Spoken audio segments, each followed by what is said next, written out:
Good morning, good evening, good afternoon. Welcome back to Cannon Fodder, the channel for Arsenal fans all over this world. We've got a newbie. Bottom right, but we're not doing any intros just yet. And we've got the gentleman who was in the hot seat just a few weeks ago, just below me. Maybe it's probably wanting to be above me in the hot seat, but we need to talk about that. And we've got Daniel Day-Lewis back in the house again. So we're going to be talking about, actually, it's going to be two segments. The first segment is going to be talking about Arsenal. And the other segment, we're going to be talking about the Irish core of players who played for Arsenal over the last 30, 40, maybe 50 years. Yeah. I wasn't around 50 years ago. Wasn't around. No. Yeah, God's honest truth. Scouts honor.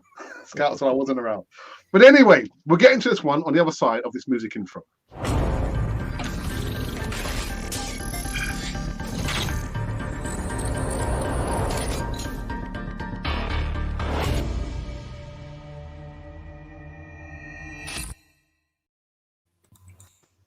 Yes, indeed. Yes, welcome back to Cannon Fodder on this particular Easy Talk. Yes. It's going to be an interesting one. Very, very interesting one. But before we get into this one, guys, make sure you subscribe, hit the bell notification button so you can help us grow organically. If organically exists in cyberspace, I'm not sure. Gary, organic cyberspace? Yeah, those are some big words you're using there. Where are you going with that? Sounds good. Thank you, Gary. Anyway, let's get into the introduction. So, Daniel Day-Lewis, how are you? Gentlemen? I'm fine. Flying it. Looking forward to this. I have to say, I've been kind of looking forward to this for a long time, obviously, for the second segment, but kind of looking forward to it as well. It's kind of historically, Joe, I did a bit of work for this show in terms of the late 70s and particularly 79. There was unbelievable amount of Irish players playing that day, the day they bet United in the FA Cup final. And obviously there was those three famous players as well, O'Leary, Brady and Stapleton. So I've a bit done on that. And so I even forward to things on. But yeah, the match sure was very disappointing the other night. Real poor performance. Really the result reflected the performance. And I suppose talking about the team selection beforehand, I was wanted Albert Sambi Lokonga to start. He didn't actually start, and I felt after it was probably a blessing. Xhaka started beside Partey, and I think they were showing up for their weaknesses. And if he had started, he could have been possibly the scapegoat. But now they have these older, experienced players. Maybe have to take the full criticism and see how we're going to move forward from there. Absolutely. Yeah. DWTT, the gentleman who was in the hot seat a few weeks ago. How are you, young fellow? I'm doing good. Happy to be here. Yeah, that last game, it's been a rough patch for us, right? I mean, lost 3 out of the last 4, and some of them looked eerily similar. We take a lead and then we can't hold on, and little breakdowns here and there, and we look really porous on the defensive side, which is somewhat definitely our future. It's partly our strength. Sometimes, at least when things are going well, when they go bad, it doesn't seem to work. But yeah, I'm hoping this isn't a trend, and we can kind of stop that this weekend, tomorrow, because I think we need it as fans. Arteta definitely needs it. The pressure is going to be on him as these games come in, because it's going to come in thick and fast and through the end of the year, and the team needs to perform, because next year things will be even tougher, right? He's going to have less players, and he's going to have to depend on the youth that they brought in more than he wants to, probably, but he's not going to have a choice, I don't believe, based on what they've done. So tough. It's going to be a tough go, I think, for the next 6 weeks, I believe. So we'll see how it goes. Yeah. And for the newbie, John. Hi there, everyone. Yeah, I'm really upset with Arteta. He's sort of leading us on some sort of wild goose chase. We think like we're doing really well, getting steadier and steadier, and then all of a sudden, bosh, we come up against some decent teams, and it all falls apart. Personally, I think these older players have got to take a lot of responsibility. Them young lads, 100% credit to them. They've done everything possible, more than enough. There's certain players, I'm not naming anyone, I think we all know who they are. They need to really up their game. And I also think Arteta, he really needs to show more and more leadership. I'm disappointed. I really wanted him to do well.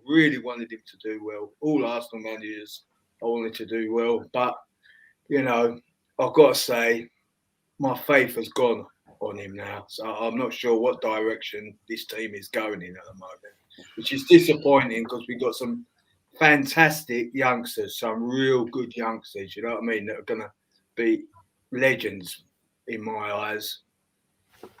So I'll leave it at that, fellas. Yeah. John, before I go back to Daniel Day-Lewis, if you had to give Arteta just one piece of advice, what would you tell him? One piece of advice. What can I tell him? I mean, he knows more about the game than me, but I think I'm not so sure about that. Leadership, yeah. He needs to step up and be the manager. Do not take any crap. Because I think what's going on, some of these older players are telling him what to do. It's got to be the other way around. And he needs to get onto it ASAP. I think there's players that are telling him what to do. That's only my opinion. I could be wrong, But I've watched Arsenal for a long, long time. And I'm disappointed in Arteta. He needs to really step up. He'd probably disagree with me. I'm sure he would. But, I don't know the ins and outs. But what I'm seeing, it's not good. Them young players, done us all proud. Certain older players, we know they are, need to man up and step up.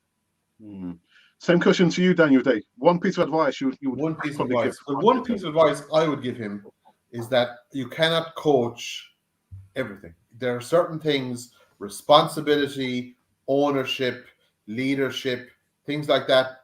If people have those attributes, they need to be rewarded. And if people don't have those attributes, it needs to be it needs to be taken into consideration when you're making big decisions, because ultimately that's the big problem, is that they're not really showing leadership.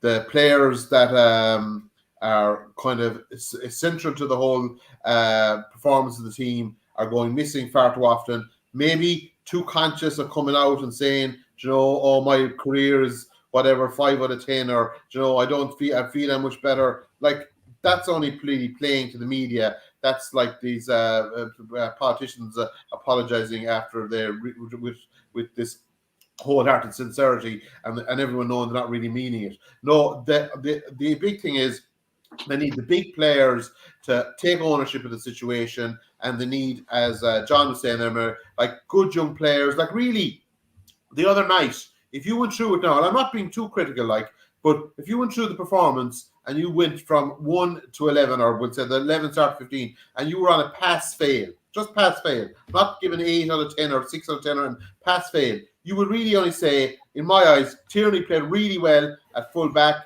looked like he was the player he was last year. I know he's a bit injury-prone, but he still looks like a real quality full-back. I think it's up the line. And to a lesser extent, I would possibly I felt Odegaard was good. Now, he got a stupid booking late on, and it kind of showed that maybe a certain frailty, that they were really hanging on to the result. But other than that, they were the only two. Everyone else, I felt just went missing. They went to sea, they took no ownership, and ultimately, when the ball was there, and just unlike John, I am going to name players. Xhaka got booked about 25 minutes to go. He got booked out on the sideline, and it was really a lot of stupid bookings. Jumped in, got a booking. When they got the equalizing goal, they got that ball was won in actually it was the equalizer, was the winning one, but they got a ball in midfield, and Xhaka was 1-on-1 with the ball carrier, and he could have easily given away a foul there, killed the momentum of that attack, but he couldn't, because he was already on a booking, from a stupider incident earlier, and like everyone watching the match could see this could finish up in the net.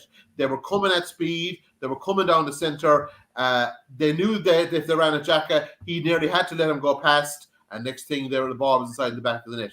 I mean, really, that's the one thing I don't like. I don't like that the whole the central midfield where we were talking about Partey coming into it. They brought in Xhaka.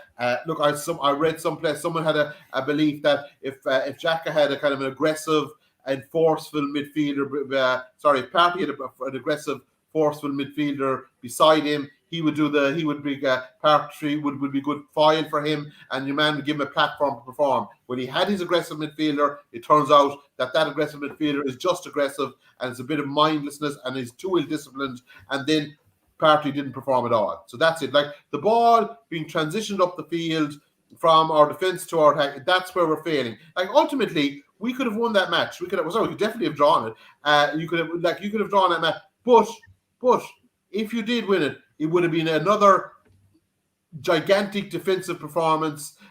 People putting their heads on the block, holding out, defending, and like really the goal in the first half. Like we would say it was on the 40-something minutes, was it 47th minute?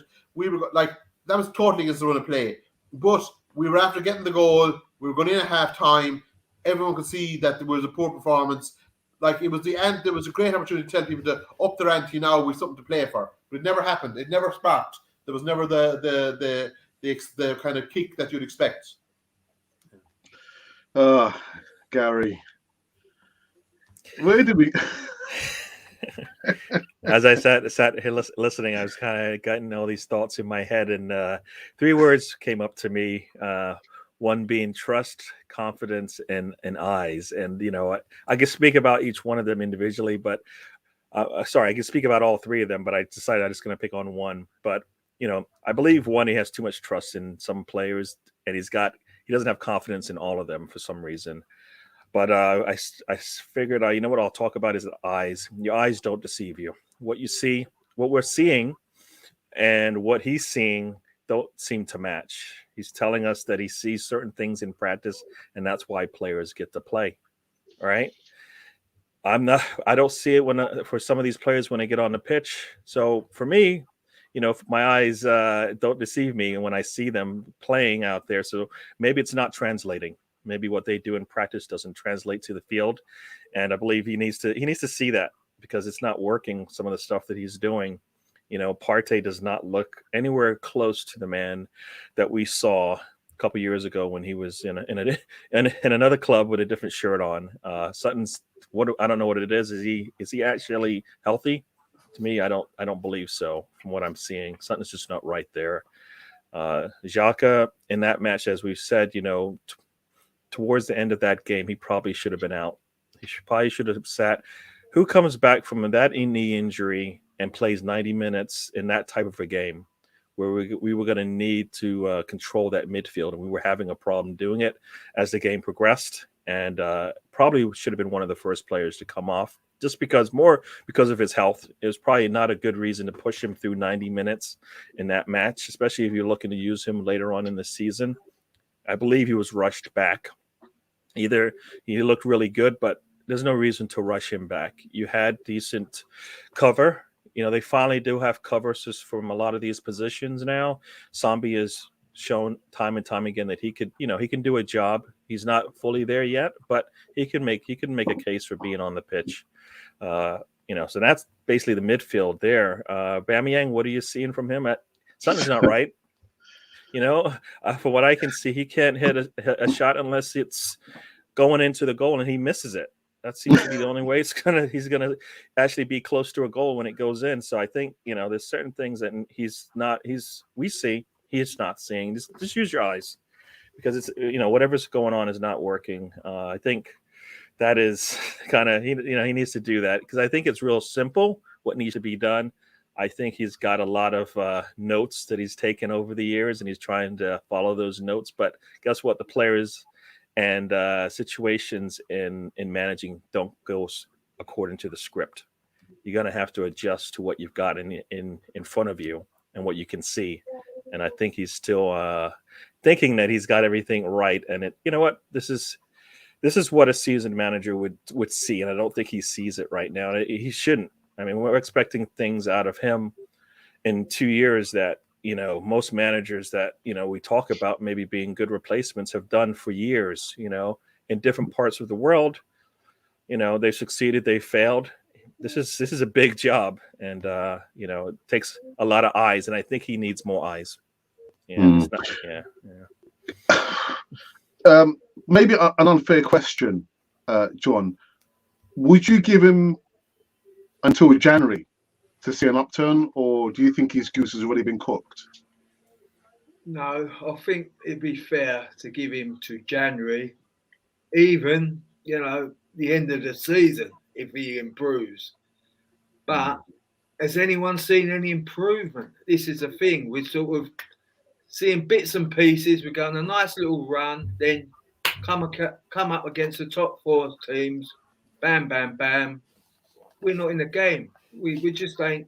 We ain't up there with them. We're sort of 50% of where we need to be, which for Arsenal, it just ain't good enough. If you're an Arsenal fan, where we are now is nowhere near good enough. And if we see improvement in him, we can give him a bit more leeway. Personally, again, I think Kroenke's going to stick with this man all the way along until we've all had enough. And I really want Arteta to do well. So hopefully something's going to happen that we ain't going to see.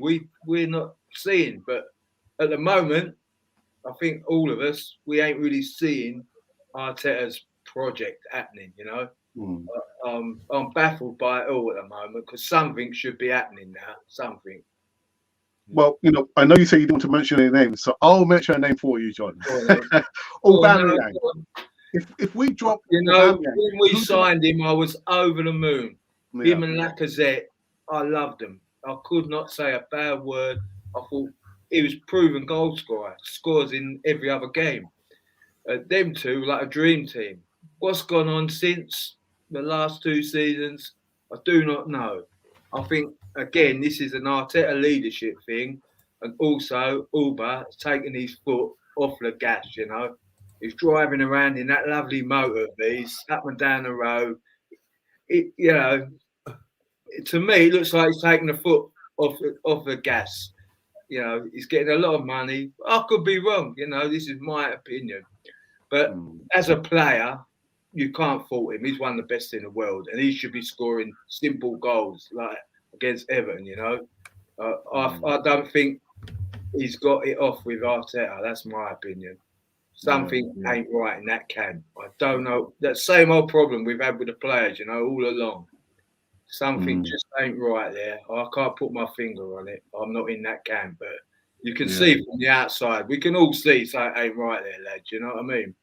As I say, the older players should be leading the way, not them younger fellas, They've done us proud, but it's too much for them. You can't really expect too much out of certain younger players. It's not fair on them.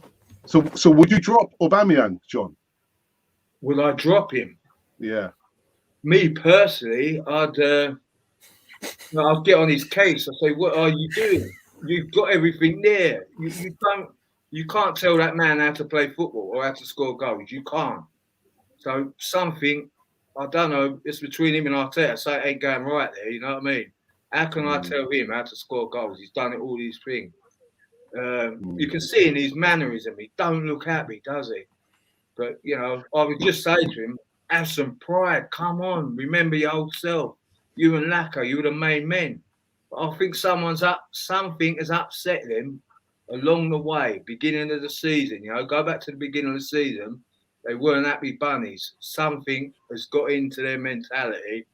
And I think they think they're above Arteta. That's my opinion. They ain't listening to him. The communication in that team is very, very poor. And that stems from Arteta, But John, if he's not happy, he can always leave. If he's not happy. Auba. Yeah, if he's not happy. Yeah. I ain't saying he ain't happy. And why would he want to leave? He's got a lovely contract, isn't it? he would say, Arteta, you leave, innit? That's what he probably said. Why should I leave? I know what I'm doing. You don't. We don't know the ins and outs, do we? You can only see by certain faces. Look at Pepe, Arteta, Lacazette. Just look at their faces. They're not happy. When they're 3 games ago, before the Liverpool game, they was happy as Larry. Come up against a big team, it ain't happening. I don't know what it is. But Arsenal should be doing a lot better. They should be going for top 4 minimum. Definitely. Minimum top 4, you know what I mean? I think even saying that is quite bad for an Arsenal fan. We should be the number 1 club in London, in my opinion. My humble opinion. But we've got a lot of work to do. Yeah. Do we have faith in Arteta, or do we get another man and it'll all start again, won't it? It'll all, we're back to square one. Exactly. Yeah. Player power has got a lot too much say in the football nowadays. In my opinion, this is where I say Arteta needs to step up. Can you imagine Brian Clough listening to this lot? Yeah. George Graham. Listening to this lot, you know what I mean? Any of them ex-Arsenal players will not listen to this lot. I'm the boss. You get on with it. You play football. I'll tell you what to do. That's what it's meant to be like, but it ain't now. It ain't. Yeah. But do you think that's as Daniel says, do you think maybe because he trusts a small select few and he doesn't trust the rest of the players? I think he's got a little group of players, which probably the younger ones, and I don't think he's got the older ones. Because he's learning. Give Arteta his due. He's learning, isn't he? He's coming to one of the biggest teams in the world, giving a manager's job. It ain't easy, and he's learning game by game. But Arsenal as a club are better than that. We can't afford to do that. So he's got to up his game rapidly.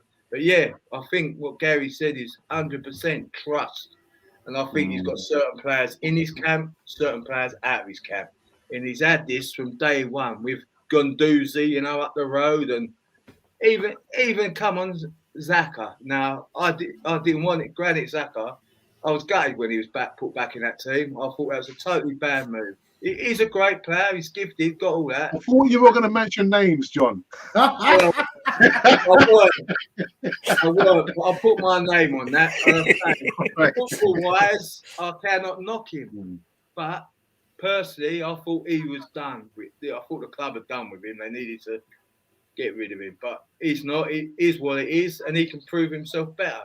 But like Daniel said, I think the first tackle he done the other day, he wasn't far off a red card. Yeah, he nearly injured himself. Nearly took the man out. I'm like, come on, man, he's gone back to day one again, isn't it? Yeah. This is the same old Arsenal liability. Maybe he shouldn't have been playing. Maybe he was not 100% fit, whatever. But he's a player that needs to really step up. To me, really. Yeah. I thought his first tackle actually was. I thought his first tackle was actually okay because it actually showed, some determination. Look, you're not gonna get into this box because it was just on the edge, right? And I was like, all right, if that's the Xhaka we're gonna get, I'll take it because that looks like a man who wants to defend and will clear out the danger because he definitely stopped, the threat. Yeah. But then after that, but you really don't want him doing that. I understand that part. Yeah. And there was an incident. Actually, I remember, Joe, when I was getting ready for just looking back on the whole show, obviously the other part of the Irish part of the show, but I was looking back at central midfielders and teams that players are on, and I remember names I came across were Steve Morrow, Eddie McGoldrick, Paul Davis. So they weren't probably as talented as Xhaka or Partey, but they were honest, hardworking defensive central midfielders. And look, everyone loves looking at Odegaard or these Smith Rowe and these creative players, but those players that I was mentioned there, they provided a platform for people like Paul Merson. They provided a platform for really talented players to express themselves, and that was their role. And I don't think Xhaka gets that. He doesn't understand that, okay, I have to be up and down the field, I have to put in the work. I'm not here. There's a famous, in another sport that I play, there's a famous line. It says, you need piano players and piano carriers.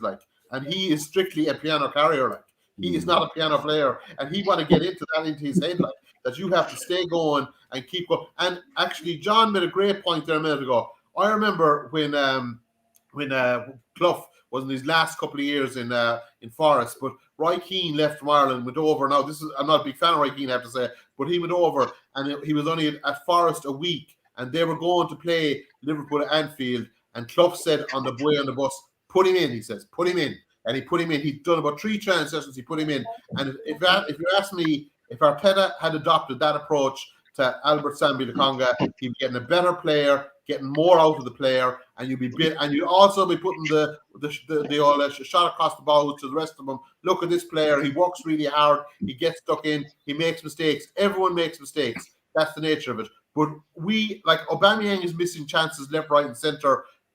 Sorry, I'd like to rephrase that. Aubameyang is missing the chances he gets, but also we're not really creating enough chances. So in other words, our biggest problem is that the central defensive midfielders, the players are meant to be transitioning the ball up the field, they're just not working. That area is our biggest area of concern, because in fairness to Gabriel and even White, they're getting stuck in, they're doing their bit, but like they're moving the ball up, trying to create ball, to get ball up to Saka on one side or Smith Rowe or Odegaard to create chances for whoever's playing up front. That's not happening. Like, and it's not like, and I'm probably overdoing the Irish thing now, but look, the night that's in us, you have to forgive me. Not like you can't just kick a ball up like to Aubameyang. He's not a Niall Quinn. He's not a Frank Stapleton. He's not going to hold it up for you. You have to give him a specific type of ball. He has to get a quick ball on the turn, and he's moving. So he's a very athletic player. He's actually, I love watching him when he's going well, because he has that raw athleticism. He's almost like watching the Usain Bolts or these other sports that have these wicked sprinters, that these real natural athleticism, like, and he has that. But the thing about having that, that's really his only attribute, in the sense that he's not really good in the air, and he's not really good at holding up the ball. Like Lacazette and even Odegaard, if they're kind of, whoever's playing up, most of those players are actually better at holding up the ball. Like, he's not good at that.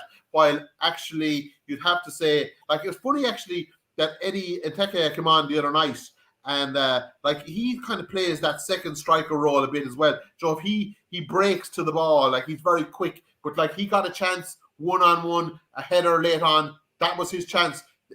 Little did he know, like he was jumping for that ball. If that ball ended up inside the net, he was going to get. His contract that he's supposedly thinking about signing or not signing or whatever it is would be significantly better, and he'd be starting tomorrow.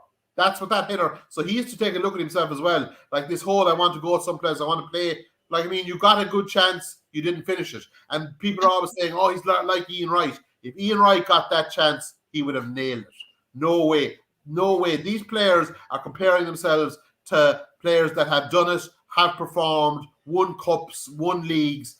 They want to remember that winning leagues and winning cups involves grinding out results when maybe possession is going against you, when the weather is against you, when the opposition is dominating you, and you have to hold on. While we never at any point against Everton did we look like a team that was going to say we were never going to die. Like, I mean, I do take Gary's point of Xhaka diving in, but like it was too early. It wasn't it wasn't this famous XG that they're always talking about in maths. That was not a chance, that there was going to be a low percentage chance at that point. He could have stood him up, and he could have made it more difficult for him in possession. Next week, 5-10 minutes later, they came running straight down the centre, and he was exposed. Godfather, how are you? Hey. I was just thinking, we keep talking about, I mean, I don't know if I believe I heard it mentioned, we talk about leadership, and the leadership on this team should be Aubameyang, Xhaka, and Partey. Based on Partey from where he came from, I mean, you expect him to get that same player. We didn't. Aubameyang, just because the scoring that he's, we need a score. We just make sure he gets the ball, and anytime he's in front of the goal, it goes in. And Xhaka, as much as I would rather have him on the bench. Whenever I hear him speak, and it sounds like the team really likes him, so he's got that going for him. Yeah. It just, his athleticism, his footballing skill set just isn't what I would want. But otherwise, I think those are the 3 players, and they're all letting the team down. One, because the coach's trust. You know, I talked about the 3 words. You know, when I was the coach's trust, and then I think also for me, Xhaka's confidence that he has. He has too much, and he needs to. He has too much because it's like if I'm Arteta, I'm like, calm him down because he doesn't need to do everything, but he needs to be. He's not the one of the world's best midfielders, but he needs to be able to play within himself, like you said earlier. I think he's overdoing and he's putting himself in situations that punish the team later on because you see it time and time again. I always say he's always the last one in there into the box. He sees the fireworks when they explode. He's just there checking it out, and it's like, but you know what? If you just run back, head down, get into the box, you'll be there to help out, and you may even intercept a pass. I mean, he's always late. And I'm like, oh, and it starts with him sometimes, but he could, we need the leadership to go in there and clean up the mess. Yeah. Right. And he's the one that's supposed to do that. When we have a breakdown on the defensive side, the back line can only do so much. Somebody in front of them has got to come in and help. And I don't think Partey is expected to do that. I think that's where, I think Xhaka is supposed to come and do that. And that's why he's on the pitch, because when he plays for Switzerland, I believe he does that. He comes in and he helps clean up the mess when things get a little tough there, and that's what we need.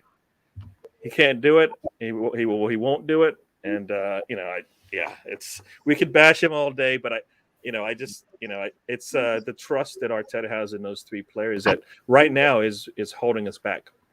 Yeah, well said. Mm-hmm. Godfather. Hey. I've just come in out of the cold. It's freezing over here. Should turn the heater up. Turn the heater up. Have a hat on.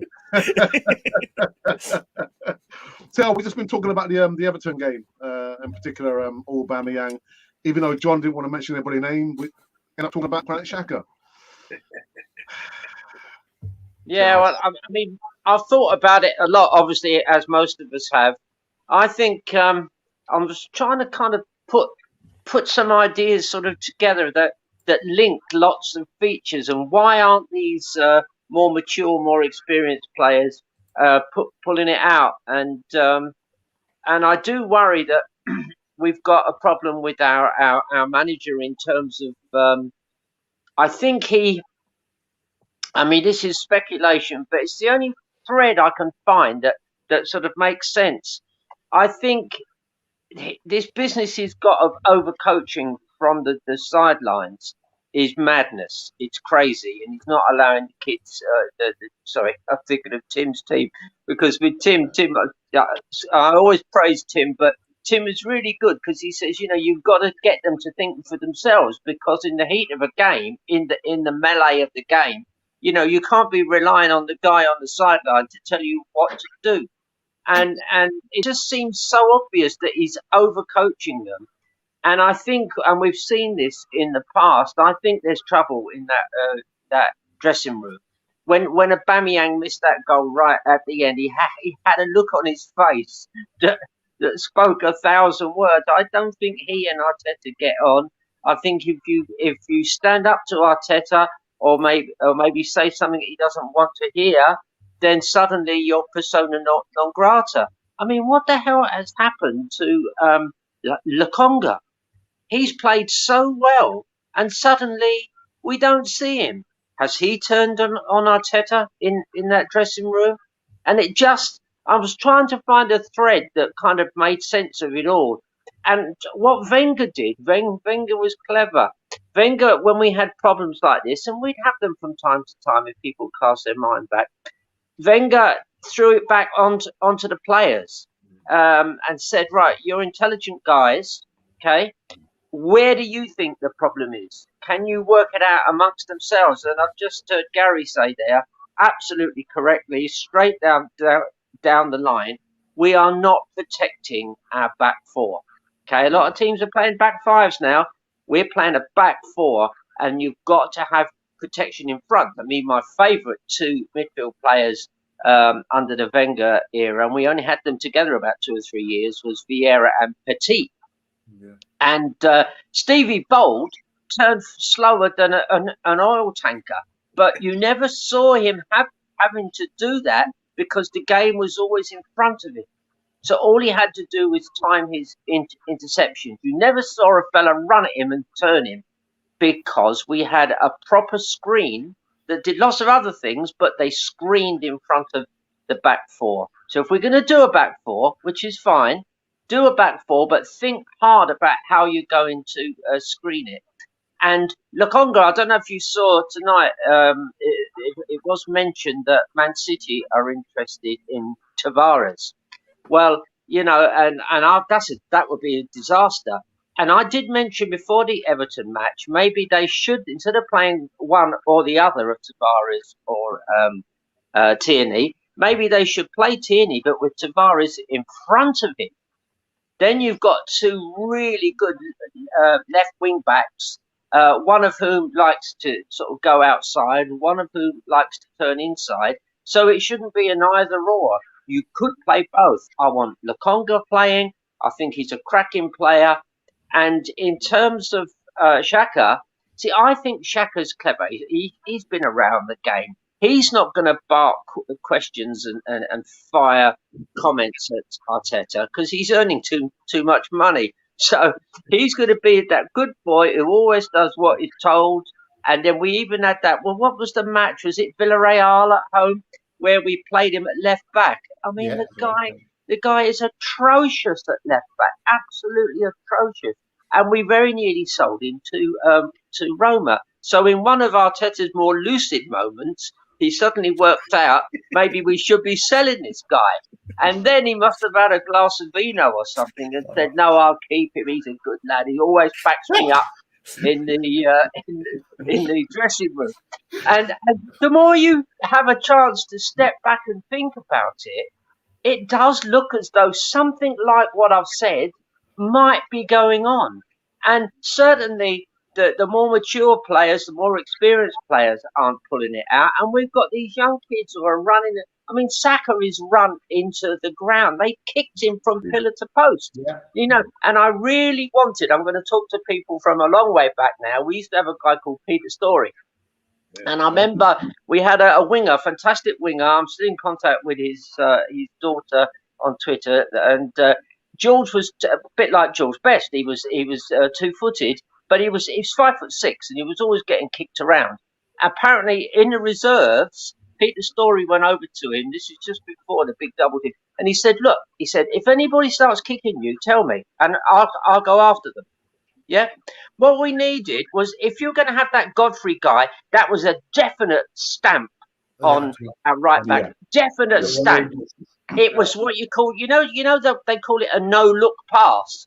That was a no-look stamp. He saw where he was and he deliberately twisted his head and stamped on him on purpose. And he was kicking the same guy, Godfrey, kicked Saka 2 or 3 times. And, you know, I was really worried he was going to do him serious damage. Now, obviously, I'm not going to complain about the ref because that's completely pointless. So if the ref isn't going to do something about it, let's get a big man out there that can put it about. I'm not saying foul people, but just go up and do a bit of finger wagging and say to Godfrey, "You carry on like that and I'm coming after you. I'm coming after you. Try and do that tackle on me." And the other thing I want to say, sorry, I've got a few rants here. It's the night for the Irish rants. Get off your chest. When we get a player like Saka kicked and bullied, and when we get the new right back guy stamped in his face, why are the players not surrounding the ref? Yeah. Why are they not giving it large? Come on, ref, what's going on here? The guy got stamped on the face. Look, this fella Saka, you know, he's been kicked up in the air 3 or 4 times.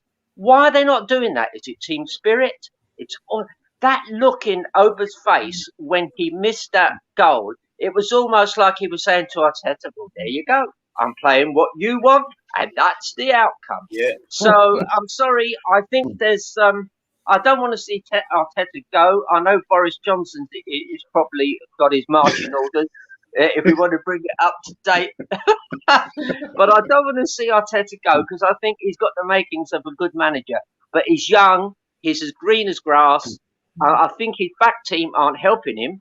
because if you've read the Theo Foley autobiography, which if you people haven't done that, please get it for Christmas. It's the most amazing story of how Theo backed up George Graham, you know, and Theo proved that if you've got the right guys up front, right guys running the team, then you can deal with personalities. But at the moment, I worry that Arteta hasn't quite got the right vibe in that dressing room, and that's the only thread that I could think of that matches everything we're seeing. There's something wrong. This waving his arms and screaming is madness.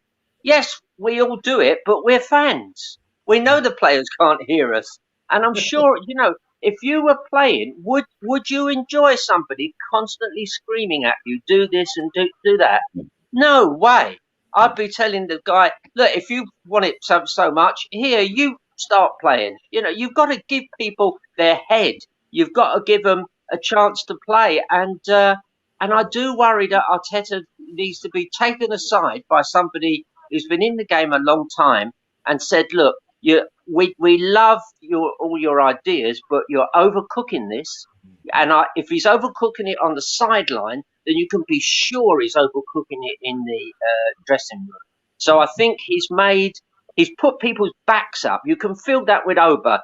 I mean, Tim teaches and Alex, you do. I don't know about the other two guys, but the sort of body language of Oba is the sort of body language you get if you put a young person's back up. That was the body language and the face on him. And if you get that from a kid in a school, you think to yourself, I've got this wrong and I've lost him. If you lose a kid like that and he gives you that look, you got a heck of a job getting him back, because you've lost his respect and you've lost his belief in what's going on. So I'm sorry about the rant, but I saw that and I thought, this is a team we should have at least drawn at Man United, possibly won. And we certainly should have beaten Everton, but you're not going to do it with a guy who looks like he's waving a plane in. He's got arms up here and arms down there, and he's shouting. And he's if it's a French player, he comes out with a bit of French. Well, I'd be coming out with a bit of French if I was. I was gonna say something about the fire that's missing in the Arsenal squad, and I was just yesterday in the women's game, Kerr and McCabe. If you saw the videos of both of them with the player, I guess if one of the fans jumped onto the pitch and Sam Kerr put his shoulder into him, knocked him down, and it was like it was like he was being as they say, he's being a donkey basically out there. He shouldn't have been out there. And then like McCabe, I think one of the Barcelona players kind of pushed her on the back. She turned around and gave her a push right back. And it's like, you can't do that here. And we're missing that. Who's that guy? Who's going to come up and push an Arsenal player, and then that player is going to turn around and go, no, that doesn't happen here, right? Yeah. I mean, you stepped on Tomiyasu's face. Who's coming up and getting into him and knocking that guy over? You see it all the time. You can't just stop on my man's face. I don't. At some point, a yellow needs to be thrown, either because I ran in there and knocked him over, or because he deserved at least a yellow. As an official, you got to see that and go, you know what? Maybe I missed something here, and then maybe it's the person in his ear will tell him, look, you probably should look at this, because why are they going crazy over that? And it's like, you know what? You just took, and. Like you said, who's backing up for Saka? Saka is your star boy, right? Somebody knocks him down. Who's the guy coming over to go, nah, you don't do that to my teammate? And that's what we're missing. This is what we've been missing for years. Like towards the end of Wenger's days, we weren't playing as a team. Like somebody would get knocked over and nobody would be there to pick him up. Who's the guy reaching down going, you know what, we got this. Here's my hand. Get up, let's go. We got that. They're not doing that. And I've seen it on other teams, and you see it with the captains, right? Yeah. I believe Henderson would be a guy that runs up and picks up his teammate and go, you know what, I got you. And we're missing that. We're missing that guy, and maybe he's there and he's being told to calm down. Possibly. I like to think Tierney, if you let him go, he'll back up everybody, but he might be asked to calm it down because he just doesn't fit whatever Arteta's looking for out of some of his players. And I think I want the I want the tyranny that was going after the Leeds player. That's what I want. Yeah. Right, John, you want to say something? I want to say. Yeah, sorry, fellas. I was going to say this is a main point with Arsenal. Where is our captain? Where is our leader? What is an Arsenal captain meant to do? He'll tell it bang on. Someone like Story, he's going for that man. He ain't going nowhere near Xhaka. A word in his ear, an elbow in the gut, whatever it takes. Yep. You know, get hold of that geezer. Now you've got Xhaka, but he goes all the wrong way about it. Yeah. Always the captain, you don't see him backing him up. I want to see an Arsenal captain stand out, come on that pitch, say, right, I'm an Arsenal man. You don't touch any of my boys or I'm coming for you. You know what I mean? What's happened to them captains? Where are they now? Well, I agree. John, you the first person you think of when you're coming into a new club is who am I going to appoint captain? And if there isn't somebody on the books, you go out and buy somebody, and you buy them as much as for their character as for their footballing ability. And you build the team around that guy. And that guy has got to be a guy who shows the whole team what you do in times of difficulty. In times where it's all going well, absolutely fine. But when you're up against it on a rainy night up at Goodison Park and your players are getting kicked around, that's when the captain, and if you've got one captain, you'll have 2 or 3 other guys who will back him, will come in and support him. I suspect that Arteta runs them on a very short leash. And if they start doing what I'm suggesting, and I'm not suggesting anybody starts, fouling anybody, but you've got to put the fear of God up these guys. You've got to say, I'm coming after you, man. If you're going to kick him and kick that guy, we aren't fools. You're going to stamp on his face. Well, I'm coming after you. And listen, football is not a game of chess, thank God. Otherwise, go and watch chess or snooker or something. It's a game of bravery, brawn, technique, tactics, all of that. But if you're not going to face the other team physically and match them, it's all over. Especially once now we've got the winter weather with us, the rain into your eyes, and you've got a heavy pitch, and all the big cloggers come out. It's a different type of game. At Wembley in May, with a carpet surface and the whole world watching, you can play your chess-style football. But now, between now and March, late March, we've got to have the big guys out there who are not going to be pushed around. And if we had, I was thinking to myself, if we had Adams and Vieira out there, we would have won both of those last away games. Yes, definitely. Yeah. And another, sorry, go on. And another point is, and this is definitely for John and Alex and Terry, is like Xhaka and Smith Rowe. They're the Liam Brady of the modern time. Like, they are the creative players. Now, Liam Brady from the north side of Dublin, I'd say you wouldn't bully him too much anyway, I'd say, to be honest. But in saying that, Joe, you have to protect them. You couldn't, Joe, you always have to get your creative players, give them time, give them the ball, let them make a mistake. Like, I'm a great believer in that talented players are allowed to make mistakes, because talented players can perform magic, and magic takes a bit of practice. You know what I mean? That bit of creativity, that pass, that run, that bit of insightfulness, that body swerve, that can open a defense. These creative players like Smith and Dick, there's a big. It only came to me there now when we were talking. There's a big question mark over that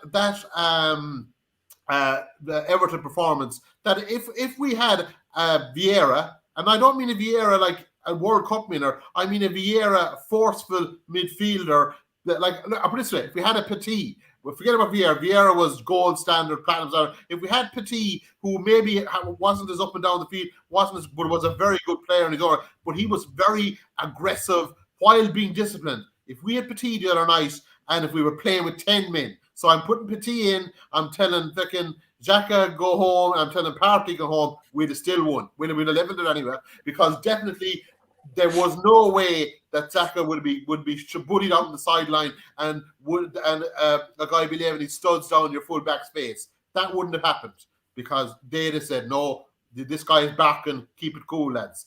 That you have to, like, when you cross the white line, Arteta want to remember when you cross the white line, it's the lieutenants that are in charge, the general is sitting back in the base camp, and that's what he remember. And he has no what I would call on-field enforcers, lieutenants that are actually going to do a job for him. Like that's the one problem that has been, and like it's funny enough, he was a midfielder himself, but that's the biggest failing he has at the moment is that his on-field lieutenants. There's no natural enforcer there, and there's no one that's frightening. And look, White and Gabriel are good players, but like they're not the Tony Adams or the Steve Bold. And as Terry pointed out or whatever, the cover in front of Bold was a big important thing, but also he himself was a forceful, aggressive, and Adams, of course, like actually I was reading something very interesting about Adams when I was doing a bit for this show, that when Adams after Euro 88, which I kind of had forgotten, I was looking at it through a different lens, obviously, but when he came back from that,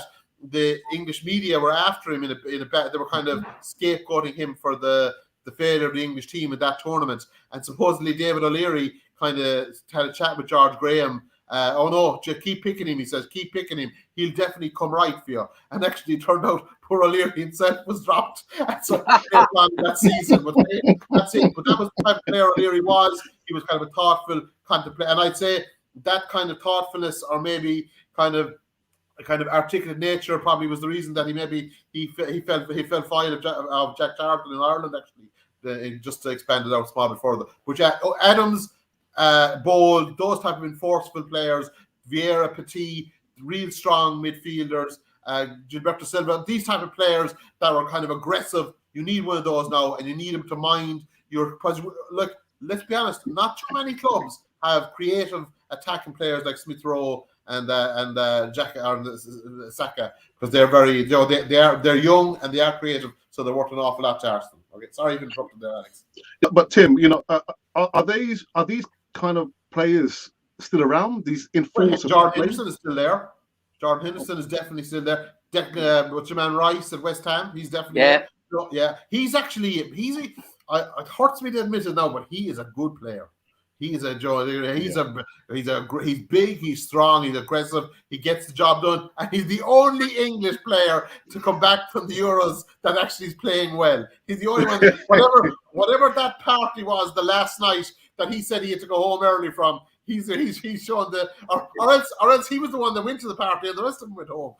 Whatever he did, he was the only one that came back. All the rest of them, like Jack Grealish, mother of divine, 100 million. I mean, we're on about Pepe. Believe me, Man City could have a Pepe on their hands. Although someone says that Pep Guardiola, there's kind of a school up there. You kind of have to go through an apprenticeship almost when you join his club. But frightening that they paid 100 million and he's still not performing for him.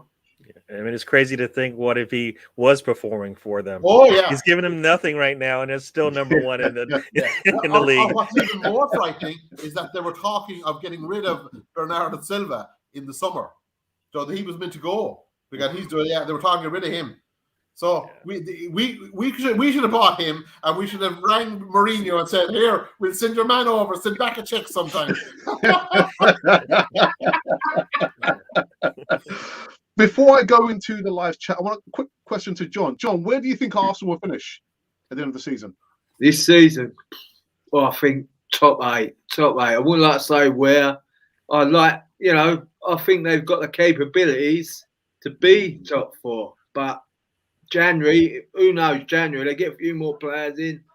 But yeah, realistically, between 4 and 8 is what I think. And they've got a possibility they could win a cup, hopefully. You know what I mean? Yeah. But, that's still, to me, that's still a very disappointing season. But, he's had 2 seasons now. We've had Unai Emery. This is not just a 5-minute turnaround, is it? This is what's happening at Arsenal. I'm trying to keep the faith like all of us lads, but we're realistic. We've been around the bush. We can see what's going on. Yeah. Who's going to be there January? That's my question. Who's going to be there and who ain't going to be there? And we've also got the African Nations Cup coming up, so I think we're going to lose Alba and a couple of other guys. Yeah. Oh, sorry. But you know what? This thread that I was trying to draw there, just while we were talking, I was wondering whether we can extend that into the form of Thomas Partey. You know, when you're 28 and you've played for Atleti and you've played African Cup of Nations, you've played in lots of clubs, do you really need a manager going, well, I want you to be in zone 14, I want you to be in the half space, and I want you to do that? And wouldn't you want to turn around and go, look, I know what I'm doing, man. I've been, just leave, because he looks like he's lost confidence. Because if somebody keeps screaming at you, don't forget zone 14 and zone 15 and 14, and don't forget that you've got the half space, and he strikes me that he don't know where to go. And I did deliberately have a look at the stuff he'd done for Atleti. Now, I know when you look on YouTube, you could make my granny look like a good footballer. But I did notice he plays it like he extemporizes, he improvises, he plays it off the cuff. He sees it and he sends it. He sees it and he sends it. If you start filling his head with all the zones he's got to play in, and is there an inverted ball back? Listen, just let the man play. Don't keep talking to him.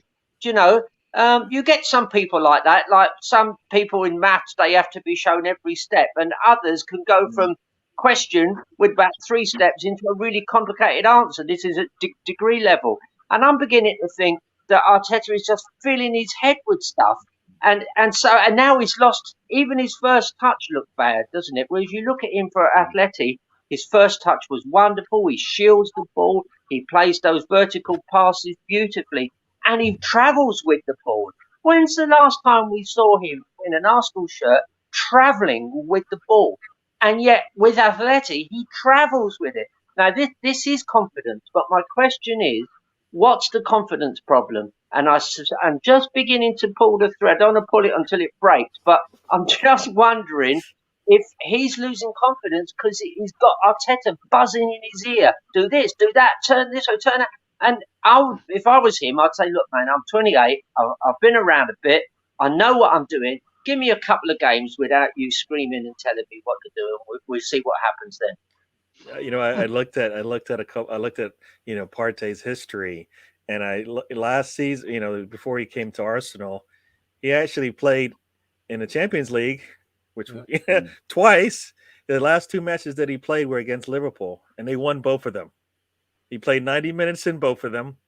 So he's obviously seen how you can beat Liverpool in a big match. He's done it. But he comes to Arsenal, and you would think, all right, there's something still not right about him. And I think it's health. Yeah.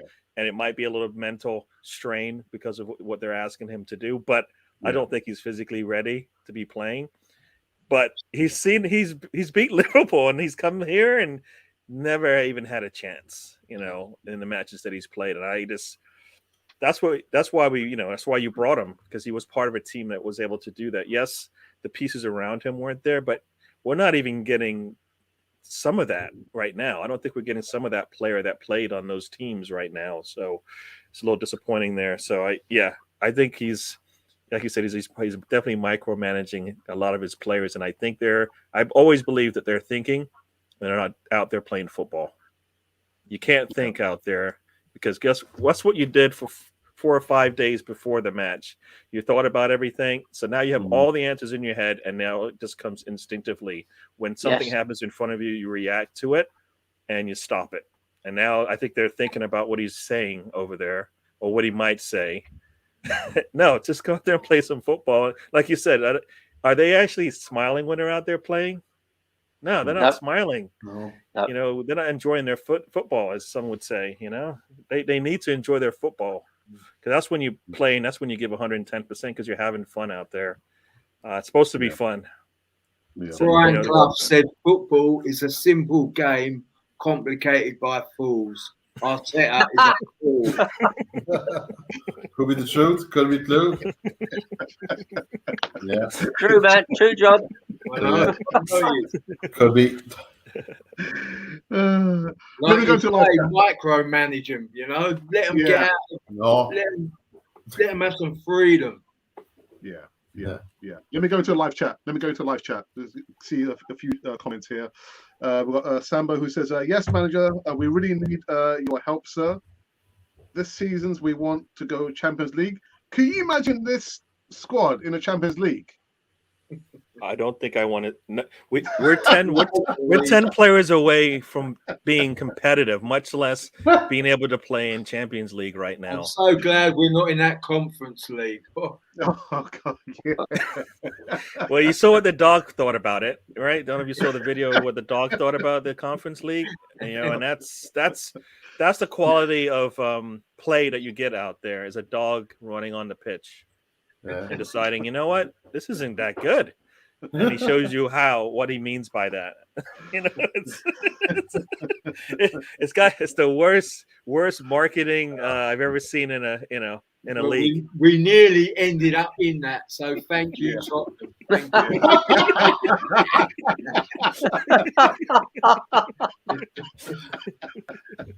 Yeah. Poll the panelists. Are you ready for a new manager, Daniel?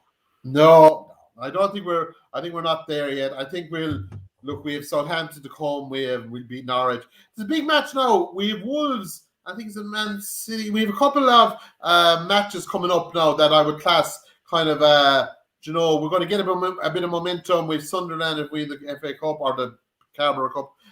We're going to win a few matches now. But the next big, John made a great point there. There's kind of a league within a league now. We'll say Arsenal are look, it's between Chelsea, Man City, and Liverpool for the title, we'll say, right? But then it's between West Ham, Arsenal, United, and Tottenham for the fourth spot. Now, we're fourth in that league at the moment, by the way, in case anyone thinks we're has anything too rosy an opinion of the whole thing. But so we'll be playing Wolves now. Wolves are kind of like the next. We want to be winning that match. We want to be, and we want to the West Ham match. If we want to be winning that, there's a couple of games now, we want to be kind of putting our marker down, see where we are. Like Everton, okay, it was disappointing. The biggest disappointment was the performance. But Everton above in Goodison Park, a wet night, you could possibly come up with some excuses. If you have a goal Lamborghini, you're parking it above around Liverpool, you're worried. But but West Ham, you can get I'm sure you can get the tube over, so you're safe enough. But but the thing about it is, that's a West Ham game. We want to be winning that game. Aubameyang, someone want to get a few goals, and we want to create a few chances, and we want to start working towards. Look, everyone remembers the great teams, the good central midfielders. But what disappointed me but what really disappointed me the other night was Lokonga, very good player on the bench. Maitland-Niles didn't even make the bench. And we brought Jacob straight back in.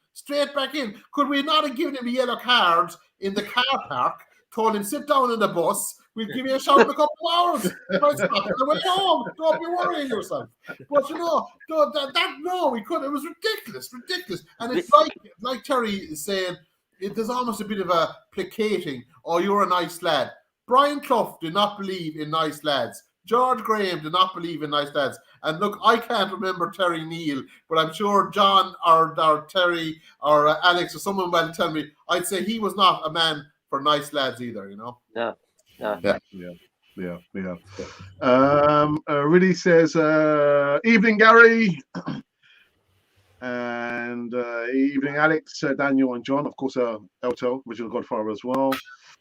And John, we will be 12th if he finishes this season. No, we ain't going to get that low. Eighth minimum. God, I hope so. Anything else is a bonus, unfortunately. And that's sad to say that. Aubameyang hasn't turned up for training today, apparently. Surprise. I did read that, and people have said don't read too much into it, but I'm beginning to read things into this. I'm beginning to think he's had some Barney. I reckon we need some light at the end of the tunnel. Yeah, okay. I think Ober's had a Barney and gone right. I'm going to take out the old gold Lambo and I'm going to do a bit of a tour. And I ain't coming in for a few days. Take that. Got a Silverstone for the day. Yeah. I don't think Auber has taken his foot off the gas. I think he is just useless. No, he's not useless, man. Harsh. He's not useless. How can you train Alba? He knows everything there is to do. He just ain't doing it. I don't know why. Yeah. And you know what? It's all here right now because he's in front of the goal. It's not. And you know what? I don't even care if it's just one chance a game, but he's not getting terrible chances. He's getting a good looks at the game at the goal, and he's not finishing, and he should. And you know that's what you want out of your senior players, right? You should, like Lacazette has been sitting all season, you know, for most of the beginning of the season, and he comes in, and you're like, he didn't miss a beat, right? He realized what the team needed. The first game he comes back, he's the one yelling at everybody, trying to get them hyped up and ready to play. And that's what you want out of your senior players. He can't do it for 90 minutes, I believe. So that's the problem there. But we're not getting that anywhere else. Yeah. Look at Ronaldo, 36. He's 5 years older than him. He's doing it every game. Yeah, you know, it's the confidence. It's confidence.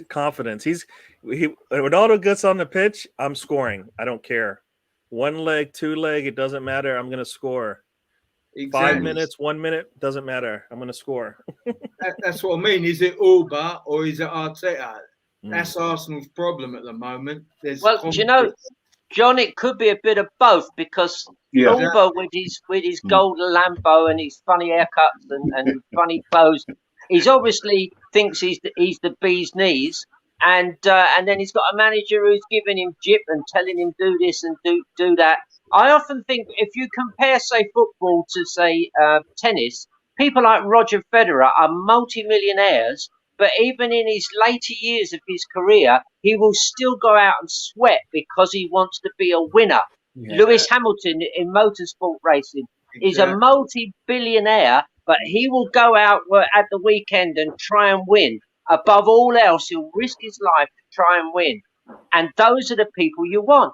Jamie Vardy's a rich guy. He's 35, isn't he? I'd wager if that ball that fell to Oba in the last minute had fallen to him, he'd have knocked that straight into the roof of the net. But Oba is just, his head is full, do this, do that. And Laka, I like Laka. I think he's a really hard-working player. And he's trying to do what Arteta's telling him. But he's doing it so well, he's never going to get into the box because he's been told, drop back into midfield, link it all up.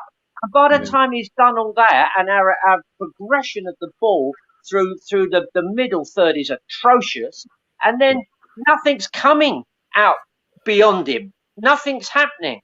And I think Arteta's in a cul-de-sac here, and he's got these coaches backing him up. He needs somebody in there going, man, listen, don't run it this way. Don't let yourself get caught in. The famous thing is when you're working with anybody, don't start rowing. Don't start doing that because people take a corner or they get their backs up and then you've lost that person. So there's ways of dealing with teams to keep the team spirit high. And if you've got to talk to somebody, pull him aside, not in front of his mates unless you really have to. And that's a card you can only play once, Call them aside, find out what's going on, find out why they aren't ticking. But I don't think Arteta's given himself enough time because he's full of the way the game should be played. He's full of Pep Mark II. This is how we're going to do this. We're going to drop back and drop wide and reverse pass. And all that's going on inside his head. And it's not working because he's over-coaching. And as I said, if he's doing that on the sideline, what the heck is he doing back in the dressing room? They've probably got 15 minutes of a cauliflower ear bashing going on. They probably come out with a bit of the old tinnitus. The old Ian's in big trouble here. There's actually one from the Assembly. It says, "Good evening, gentlemen. Arteta's back team was chosen by him, basically. They're not there to correct him, as I believe. He will get rid of them. Basically, no one can undermine his authority, John." Well, I think his authority is being undermined with the new signings. They're going to have a lot of loyalty. Players like Alba and Lacazette, I don't think they suffer fools like Arteta. Yeah. Apparently, as well, going off the subject, they've got this mega coach in the Arsenal back room now. He's meant to be the nuts. he knows everything about coaching. So he's obviously running that show. I can't think of the guy's name, but he's in the camp. Josh Kroenke. Yeah, I was gonna say it's not somebody famous. It's not somebody who knows football. No, he's just cutting the oranges, old Josh. They've got this coaching guru, haven't they, Arsenal? Now, what is he teaching them? What is he showing these players? These players have been taught, or not taught. They've learnt the game since they were kids, basically. They're all footballers. They all know exactly how to play football. But like you say, Till, overcoaching, micromanaging.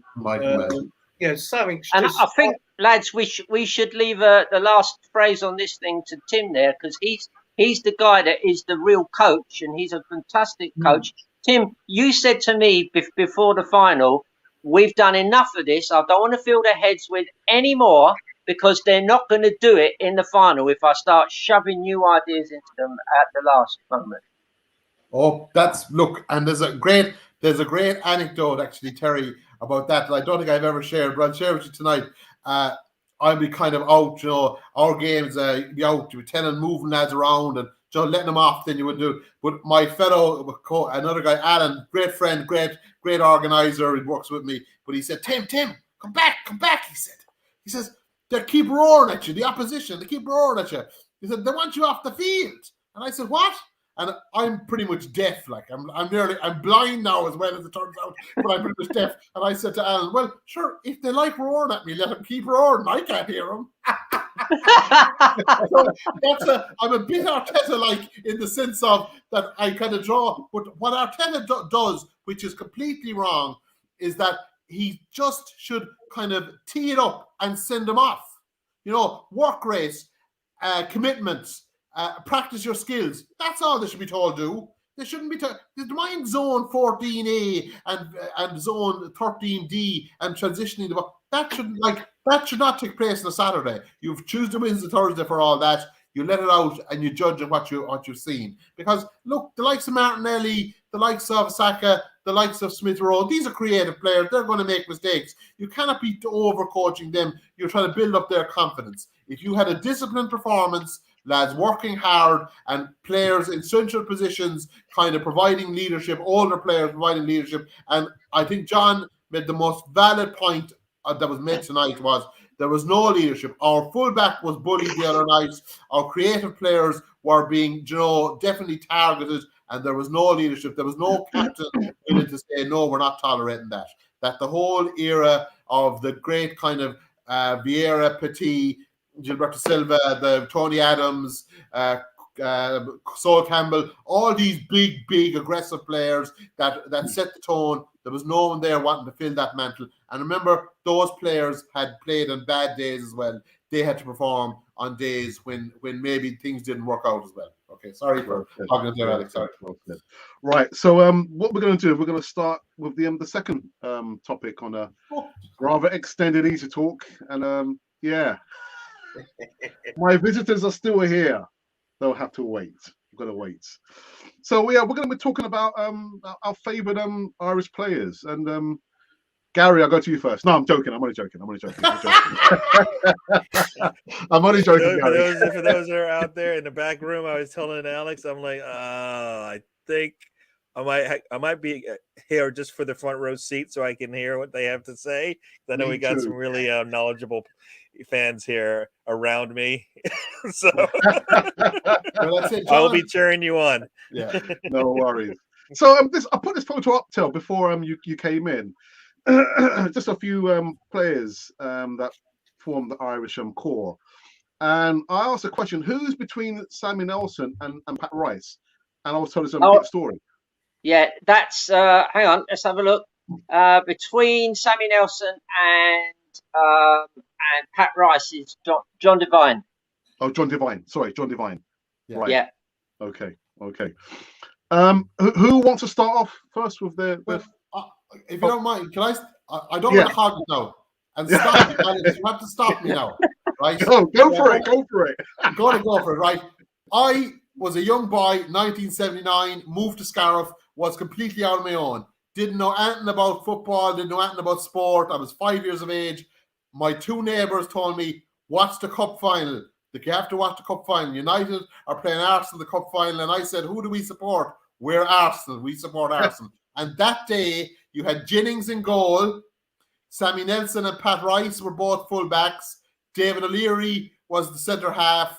And that was 4 of the back 5 were Irish. Willie Young actually was the other centre half, and he was actually Celtic as well. He was from Scotland. And then, of course, the other 2 that were playing that day that were Liam Brady, possibly Ireland's most creative midfielder, I'd say. Some would say Ireland's greatest ever midfielder. But look, that's a fairly competitive area. And then up front there was Stapleton. So that was my first introduction to Arsenal. They were a big team that time. And I have to mention one other player now before I go back, is that when I was in college with a girl, I don't know, well, I won't name her name because I haven't spoken to her years, but she said to me one day, we were inside, I was a science student, and we were doing labs, she said, oh, my first cousin plays for Arsenal. And I said, what?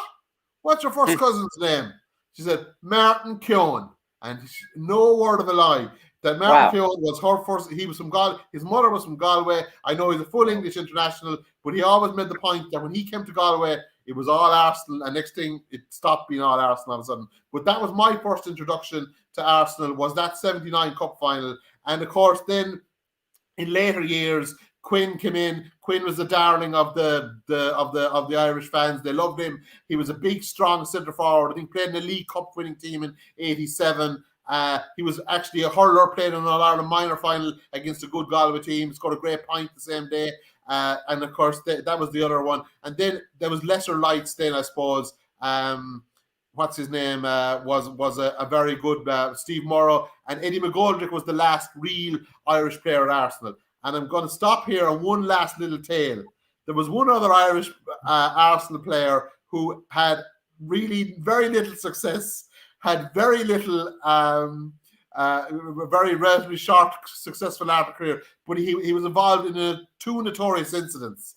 The first incident was he was making his debut for Ireland, and he was standing beside Don Givens, who was a well-known Irish international, and he whispered to Don Givens. He was playing for QPR at the time, so they were friendly to him, and he said to your man, Jesus, this anthem goes on a bit, doesn't it?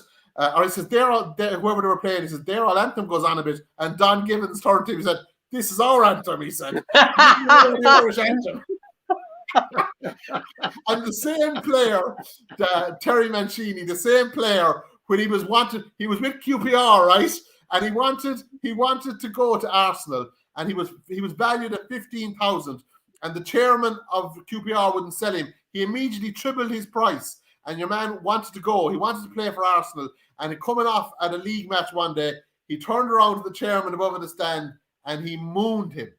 He mooned him from the middle of the field. He mooned the chairman above in the stand.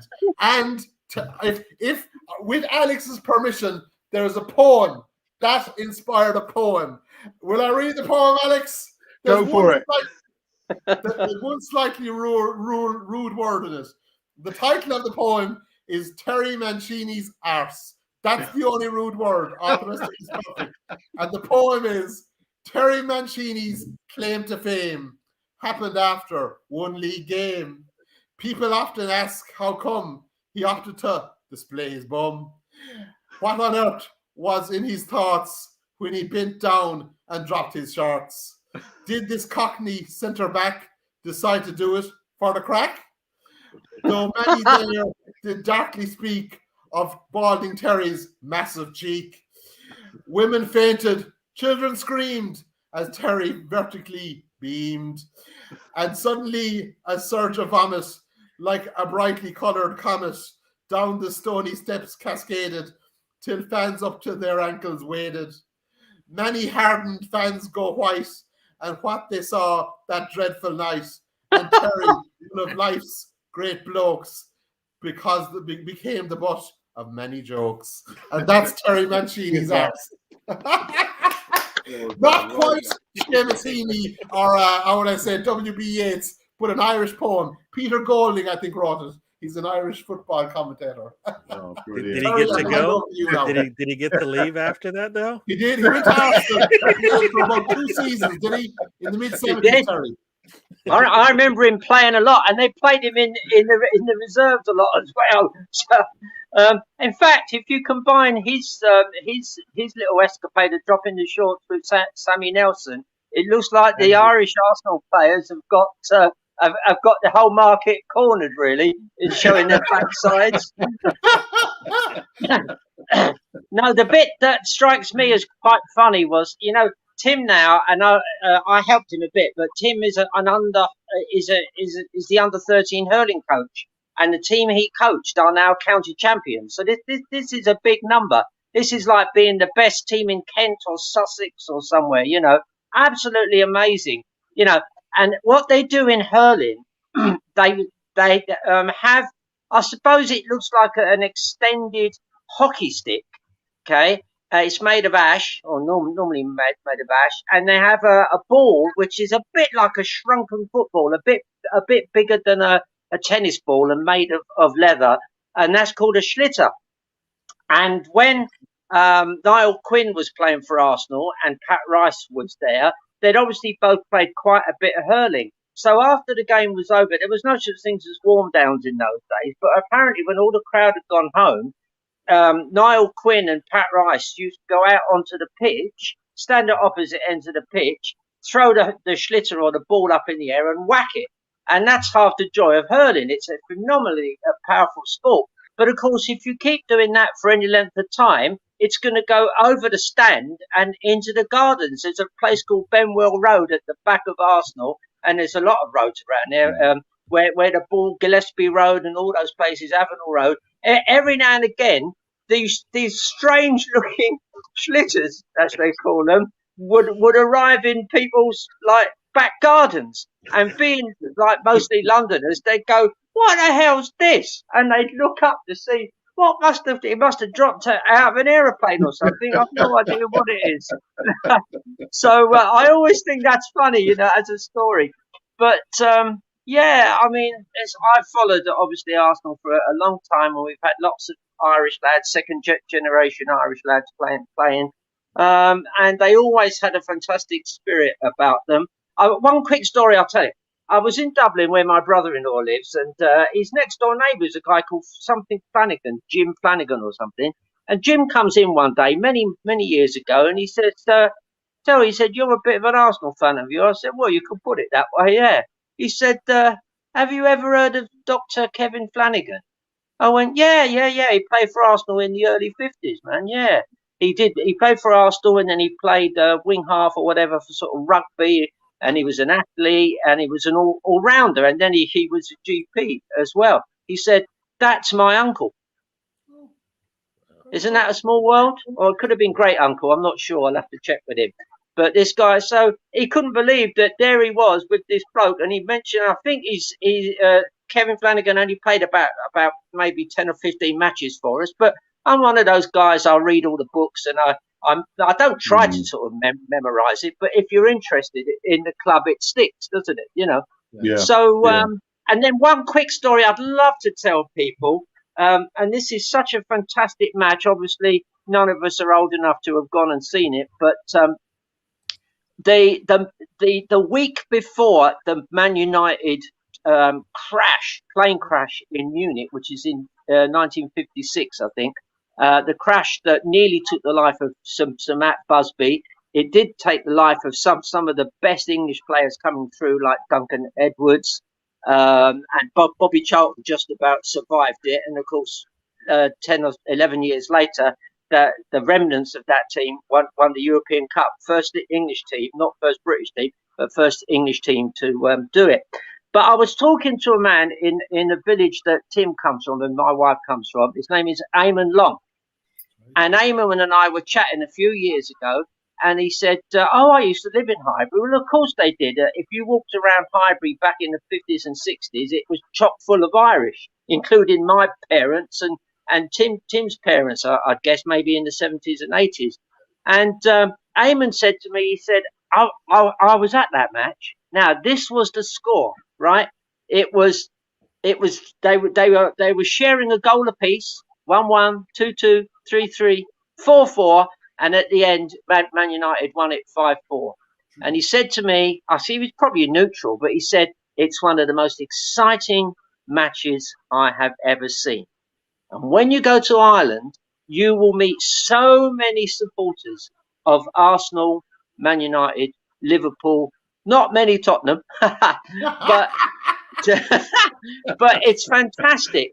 And people do travel. I mean, I presume, say, John there might, for instance, go to lots of games. And often when I'm queuing up to get into Arsenal Tube, I'm surrounded by people from Norway or Holland or all parts of the world. And I have come back from Ireland, flown into Stansted, and there have been people on the plane. And if there's a Spurs match that day, you'll see quite a few Spurs fans in the plane. And this is not even coming from sort of Dublin. This is coming from like Shannon on the West Coast. So you'd be amazed at the number of people who follow Arsenal in Ireland, for instance. So yeah, there has been a close link between the Irish, Theo Foley, for instance, and of course a lot of Scottish lads. We're talking about the Celtic connection and George Graham and so on. So it was for a period of time a very rich vein of talent. It's become less so in recent years, but it was certainly a fantastic time. Yeah. And John, what about you? Do you have any favourite Irish players that you've seen? Well, yeah, there's plenty of them. Mainly in my era, in the 70s. I was reading today, I think we had a top goal scorer, an Irish lad, Alex something, from the 1930s, that got us up into Division 1 in the first place. So, is that Alex James? No, not Alex James. I can't recall the guy's name now. I'd have to look it up. But an Irish guy, and this was from 1930. He got us up into, when we first come up into Division 1. Might have been a bit before then. So there's a long history. And he was Arsenal's top goal scorer then. But going back to the 70s, when I started, same sort of as Daniel there, or Tim, whatever your name is. My first player I see when at Arsenal was like, my first heroes was Super Mac and Liam Brady. About 1976, I started going, and I see Brady. My granddad worked at Tottenham. He was a steward. My dad was Spurs. We went down there, and that's when Brady gets that magical free kick, goes through the whole of the Spurs attack. Bosh curls it in the top. I think Sunderland got an hat-trick that day, 5-0, weren't it? But it's like, this guy is like a magician. I've never seen nothing like it. You didn't see Sky TV. You didn't see all these players on telly. You just see, you either went to the game or you see match of the day, the big match, didn't you? So, like, we had Brady, Sammy Nelson, Sammy Nelson, Pat Rice, O'Leary, not Willie Young, he's Scottish, of course. Yeah. Sammy Nelson, Pat Rice, not Martin Can. Help me out here, lads. We had Jennings in the goal. Now Jennings, that was, someone said, I think it was Bob Wilson, that was like a Christmas present from Tottenham. That was the best present we ever got off of him, you know what I mean? He was like the best keeper in the world at the time, in my eyes. When he came to Arsenal, that was like unbelievable. Do you know what I mean? He could catch a ball literally with one hand. He'd go up in the air, pull it out with one hand. You don't see keepers do that. You know what I mean? Literally go up for a cross, bosh, down, and that was. I think that was to do with the Gaelic football as well. Wasn't it? Do you know what I mean? Yeah. The Gaelic footballer. Yeah. He scored a goal against Man U, didn't he? I think, or someone from the kick out. Oh, but these guys. At that time, I think there was 7 Irish players in that team again in the 79 final, weren't there? Yeah. And plus, we had Terry Neal. I mean, Terry Neal. He was the manager, yeah. He does not get enough credit. 34 years old as a manager. You know what I mean? That's unbelievable. We say Arteta's young. Terry Neal was 34. I think he started at Hull as a manager, 28, player manager.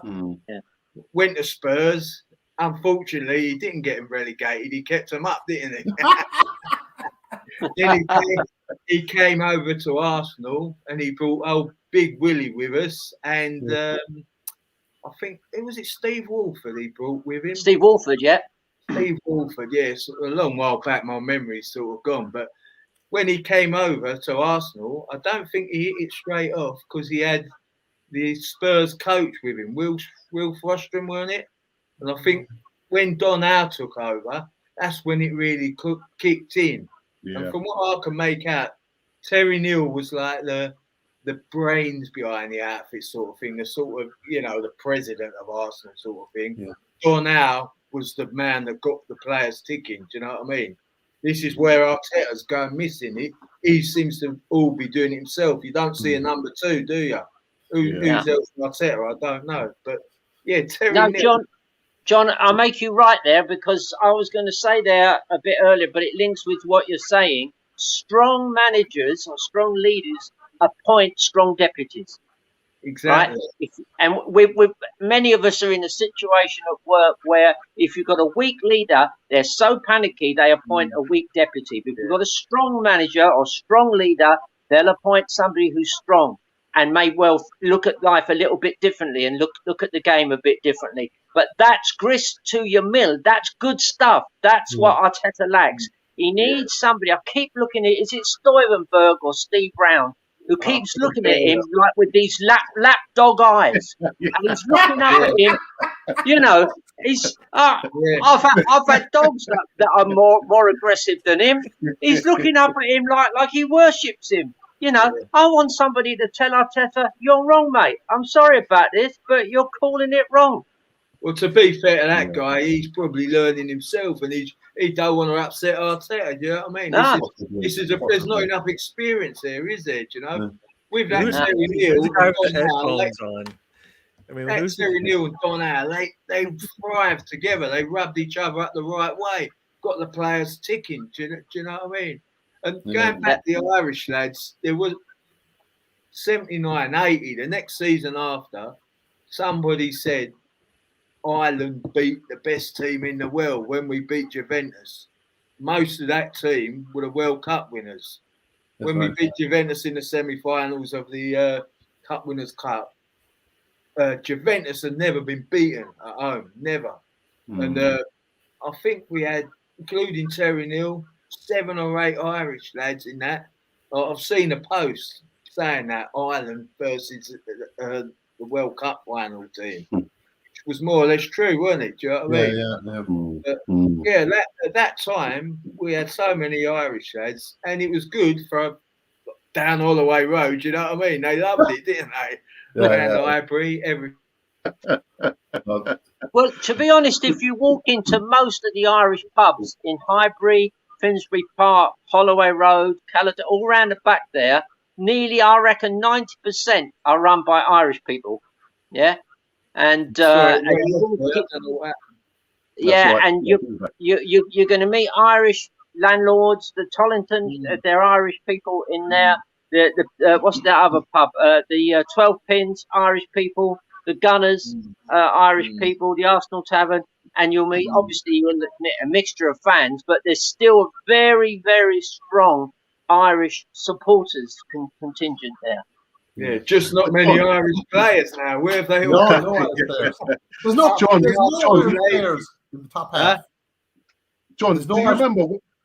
Go on, Tim. Go. There's funny enough, there's no Irish players in the top real 6 or 8 clubs. But with Odegaard, when we were level the other night, right? Odegaard got a chance late on and he missed it, but he shot. And of course, I was watching it here with my son, and of course, like, he's more Arsenal than I am. He's diehard Arsenal, but I'm diehard Ireland. And he said, Odegaard shot, and Seamus Coleman jumped in front of it and blocked it. And I said, you won't beat the Donegal crowd so easy. So next thing I was down the Farron. Sorry. John, do you remember at the evening with Liam Brady, who was my favourite Irish player? The reason why he left Arsenal was that he didn't believe Terry Neal or the board had ambition to go on and win the title. That's what I'm thinking. Does this current board, as well as do they have enough ambition to actually make a go to win the Premier League? I don't think so. There's not enough ambition there for me.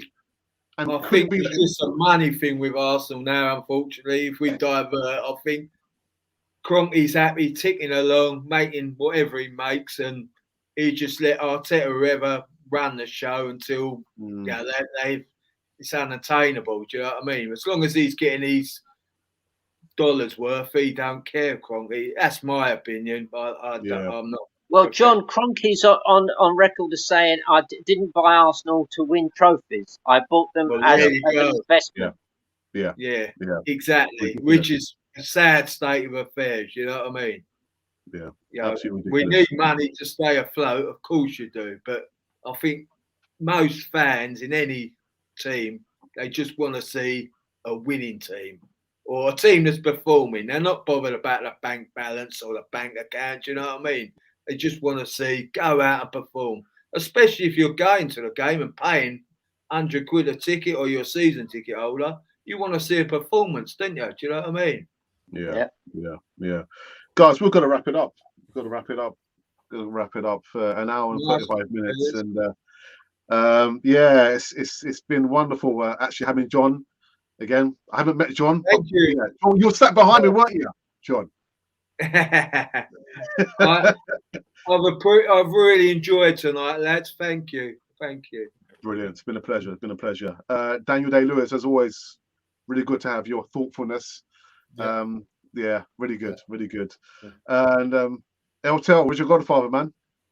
Hey, solid guys. Great seeing you all. Nice one. Gary, it wasn't so bad after all, was it? No, I didn't get I didn't embarrass the show with my Irish knowledge, but but Daniel or Tim, sorry, John, it was good seeing you. And I'll tell you got the best backdrop. Huh? You got the best backdrop, I reckon. Oh yes, I like this one. You know what? I this is from the year of my birth, so so yeah. Okay. So I thought, I'll need to go back and see. I have the shirt and everything, so. Yeah, Birdie me back there. Last time we won two in a 1 year, right? So or it's been a while since we won two. That's the first time we won two. But yeah. All right, so I will be back tomorrow, giving some more live news on Canon 42. But I want to thank, as well as my panelists, my moderators. There's been a bucket load of comments in the live chat that I just couldn't read. If I did, would have still be here until midnight. But those who took the time to read, to actually type the comments. And John, I think you got a couple of followers as well. Say, top man, John. John knows what he's talking about. He's a geezer. I might have my kids' fans on there. Who knows? Oh, who knows? Who knows? I didn't know. I tell you what, John, it's the first time, but it won't be the last time. We'll get you back on to the channel again. Yeah, I've loved it, lads. It's great to talk to you guys. It's really good. Nice one. And so I'm an armchair fan. I don't go to many games, to be honest. Now I'm an armchair supporter. That's all right. John, are you from the Islington area? Am I what, mate? Are you an Islington boy or are you somewhere else? I'm an Edmonton boy. From Edmonton boy. Tottenham. Yeah. Yeah. Well, thank God you chose us instead of Tottenham then, isn't it? I know. Still that's my brother and my old man. I'm a traitor. All right, guys. Listen, it's been wonderful having you guys on the channel, on the Easy Talk. Also, I'll be back tomorrow, give some more live news. But until then, not so much blood on the dance floor. We have to see what happens tomorrow. Southampton at home. Can we get the points? No. Come on. Yeah. But anyway. Yeah, we could do it. We can do it. Yeah. Come on. 3-0. 3-0. I had 4-2, so I'm like even a little bit more ambitious with the goal scored. 4-2 to who, Gary? Oh no.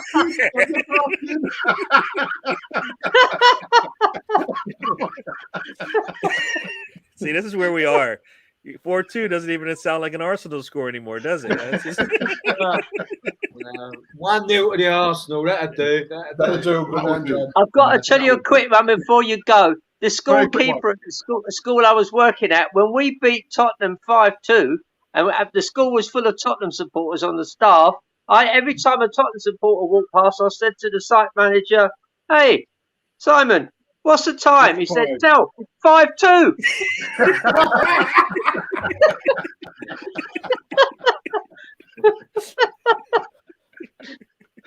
All right. On that note, we've got to go to an end.